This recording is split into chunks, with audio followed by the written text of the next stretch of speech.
दोस्तों, आपका अपने चैनल शिवांश एजुकेशन में स्वागत है। आज हम इस वीडियो में देखेंगे क्लास 11 वार्षिक परीक्षा का विषय संस्कृत का पेपर। तो चलिए देखते हैं। तो पहला दिया गया है नोट, निर्देश अनुसार सभी प्रश्न के उत्तर दीजिए। तो चलिए पहला प्रश्न देखते हैं। निम्न गद्य खंड पर आधारित प्रश्नों के उत्तर दीजिए। तो यही गद्य है, इसमें से इसका उत्तर देना है। दो दिया गया है, आपको जो भी आ रहा हो वही वाला कीजिए, अथवा दो दिए गए हैं। तो नेक्स्ट हमारा है, अपनी पाठ्य पुस्तक के आधार पर किसी एक पात्र का चरित्र चित्रण हिंदी में कीजिए। तो आप का खा गा तीन दिया गया है, केवल आपको एक ही करना है जो आपको अच्छे से याद हो। तो तीसरा है, बाण भट्ट की गद्य रचना का उल्लेख कीजिए तथा 10 वाक्यों में संदर्भ लिखिए, सौंदर्य लिखिए, सौंदर्य है। तो नेक्स्ट हमारा है, निम्न प्रश्नों का सही विकल्प चुनकर लिखिए। कह दोषा प्रवेश्यतम पदम किस वाक्यत्वया है। तो दूसरा है, कादम्बर्या रचनाकार कहा अस्ति। तो कादम्बर्या के रचनाकार कौन है। तो पांचवा हमारा है, निम्नलिखित में से किसी एक श्लोक को हिंदी में संदर्भ सहित व्याख्या कीजिए।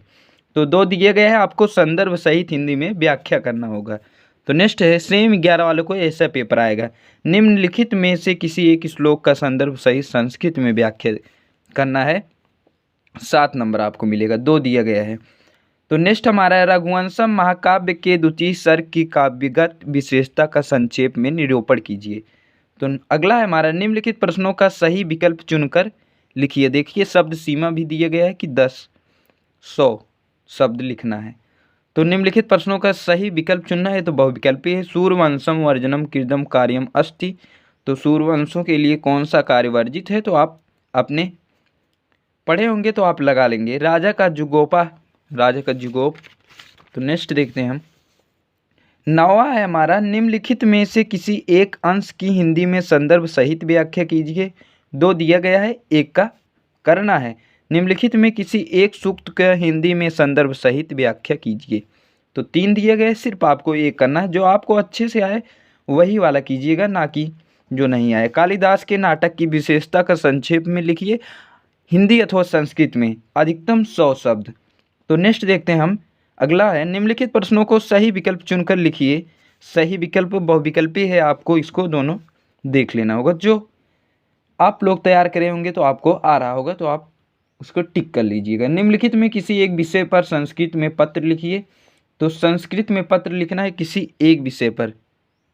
तो आपको जो भी अच्छी तरह से आ रहा है, प्रधानाचार्य को शुल्क मुक्त लिए प्रार्थना पत्र, जो भी आपको अच्छे से आए वही लिखिए। अनुप्रास अथवा यमक अलंकार को हिंदी अथवा संस्कृत में परिभाषा लिखिए। परंतु देखिए, परंतु भी दिया है, उदाहरण संस्कृत में ही लिखना, चाहे आप हिंदी में इसकी परिभाषा लिखिए चाहे संस्कृत में, लेकिन उदाहरण आपको संस्कृत में ही लिखना है। तो नेक्स्ट हमारा है, निम्नलिखित में किन्हीं 4 वाक्यों को संस्कृत में अनुवाद कीजिए।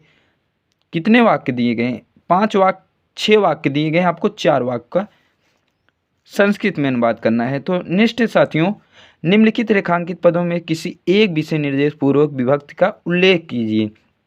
तो उल्लेख करना है, 3 दिए गए हैं, केवल आपको एक ही करना है।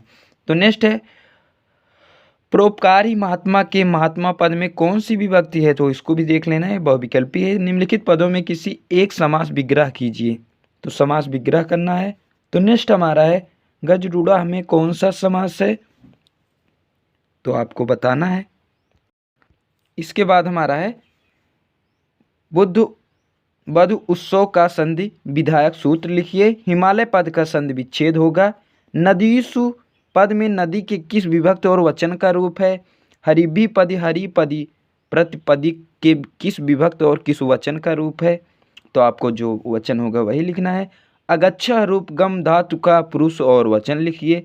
दृश्य धातु लोट लकार मध्यम पुरुष द्विवचन का रूप होता है। गृहीत्वा शब्द में प्रयुक्त प्राकृतिक धातु एवं प्रत्यय तो क्या होगा, उसे आपको लिखना है, सॉरी टिक लगाना है आपको, बहुविकल्पी मॉडल है। पा धातु में तुमन प्रत्यय लगने पर रूप बन जाएगा। तो बस इतना ही था संस्कृत का क्लास 11th वालों को। अगर आप और भी पेपर चाहते हैं तो हमारे चैनल को सब्सक्राइब करें और अपने दोस्तों के साथ इस वीडियो को ज़रूर शेयर करें और लाइक भी करें, और कमेंट में कमेंट करें कि आप लोगों का पेपर हो चुका है या नहीं। मिलते हैं नए वीडियो में, तब जय हिंद।